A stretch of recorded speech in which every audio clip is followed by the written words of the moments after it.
안녕하세요, 제이제입니다. 오늘은 밝히는 여자가 관계할 때 생기는 일에 대해서 말씀드려 볼게요. 구독과 좋아요, 알람 설정까지 해주실 거죠? 그럼 바로 시작할게요.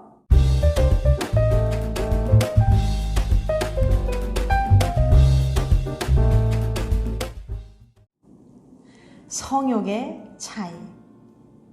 매번 저만 잠자리 하고 싶어 하는 것 같아요. 연애 상담 커뮤니티에 자주 올라오는 주제 중에 하나가 커플의 성욕 차이입니다. 애인의 성욕을 늘리거나 줄이는 방법을 물어보시는 분들이 많이 있는데요. 물론 그런 방법이 없는 건 아닙니다. 지난 영상 여자의 성욕을 높여주는 방법과 남자의 정욕을 높여주는 간단한 방법 8가지에서 이것에 대해 다룬 적도 있고요. 하지만 근본적인 문제는 사람마다 성욕의 강도가 다르다는 데 있어요. 최근 워털루 대학 연구진은 커플의 성욕 차이가 만성적인 갈등을 불러온다는 사실을 발견했습니다. 성욕이 많은 쪽은 항상 자기만 매달린다고 생각해요. 애인에게 늘 무시당하고 사랑받지 못한다고 느끼기 쉬운 거죠.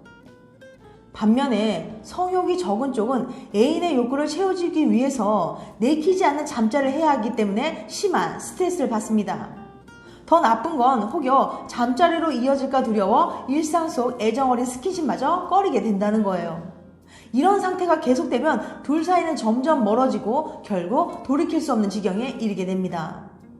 그러니 성욕 차이는 관계를 서서히 병들게 하는 독이라고 할 수 있어요. 그럼 해결책은 뭘까요? 이런 상황에서 두 사람에게 주어진 선택지는 3가지예요. 첫 번째, 헤어진다. 두 번째, 계속 다투며 불행한 관계를 유지한다. 세 번째, 잠자리 빈도를 협상한다. 2번을 선택하고 싶은 분들은 아마 없겠죠. 결국 관계를 유지하는 유일한 방법은 원하는 잠자리 빈도를 솔직하게 털어놓고 1대1 협상하는 것뿐이에요. 남사스럽게 그런 얘기 어떻게 하냐고요? 관계가 망가지는 것보다는 잠시 민망한 게 훨씬 낫습니다.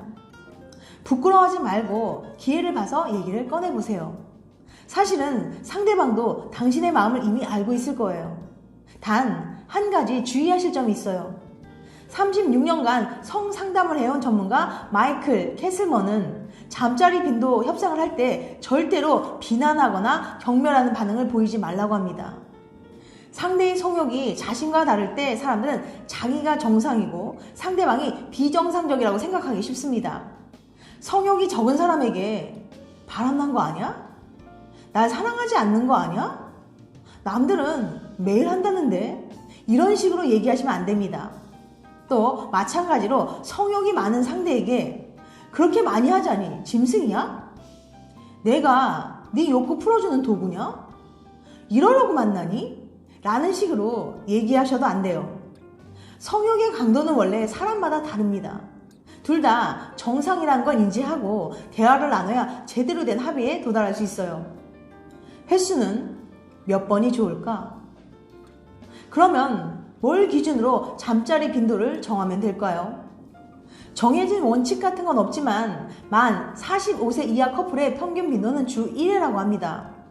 일단 이걸 기준으로 잡고 두 사람이 원하는 빈도의 평균을 중심으로 얘기해보는 거예요. 예를 들어서 남자는 주 2회, 여자는 월 1회를 원한다면 주 1회나 월 2회 정도로 하는 게 좋겠죠. 하지만 그 기준을 강압적으로 지키려 들면 도리어 역효과가 날 수도 있어요. 한번 협상을 했다고 해서 무슨 십계명처럼 여길 필요는 없습니다. 생일이나 특별한 날에는 보너스로 잠자리를 할 수도 있는 거고요. 몇 주나 몇 달을 해본 다음 빈도를 조정하는 것도 얼마든지 좋습니다. 달력에 날짜를 적어두자. 잠자리는 사실 분위기가 잡히면서 자연스럽게 이루어지는 게 제일 좋죠. 하지만 연애 초기에 뜨거운 기간이 지나고 나면 그런 자연스러운 잠자리는 사라지기 쉬워요.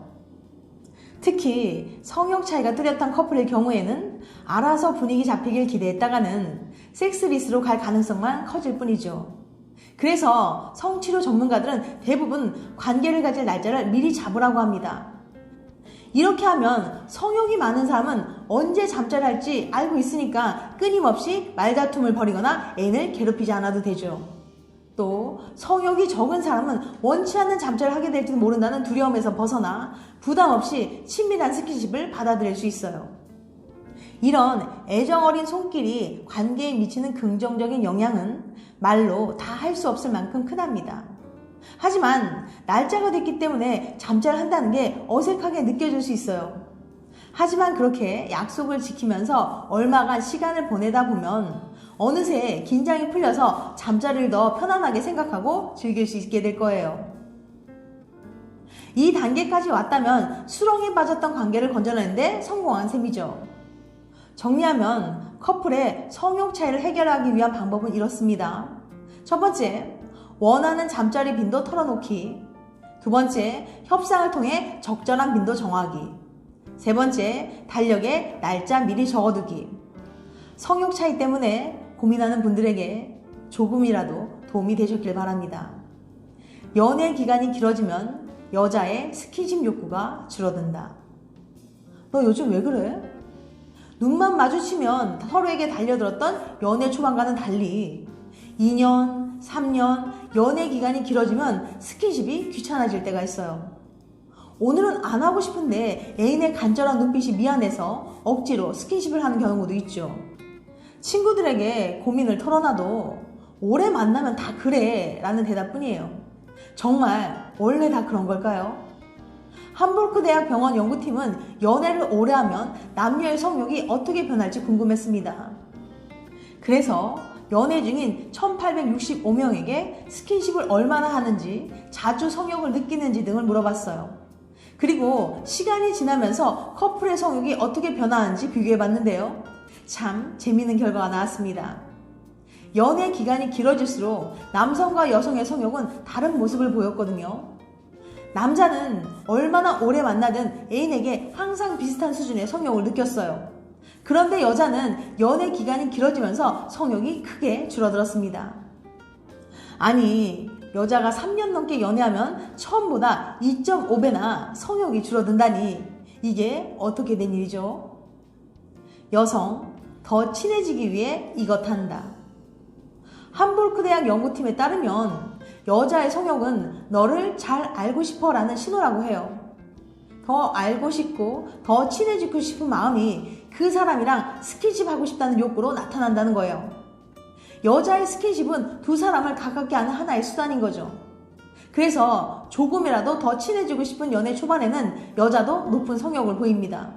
하지만 시간이 흐르고 서로 충분히 가까워지면 굳이 스킨십이 아니어도 된다고 할까요? 오늘은 얌전하게 도서관 데이트는 할까? 하지만 남성에게 스킨십은 꼭 친해지기 위한 것만은 아니에요.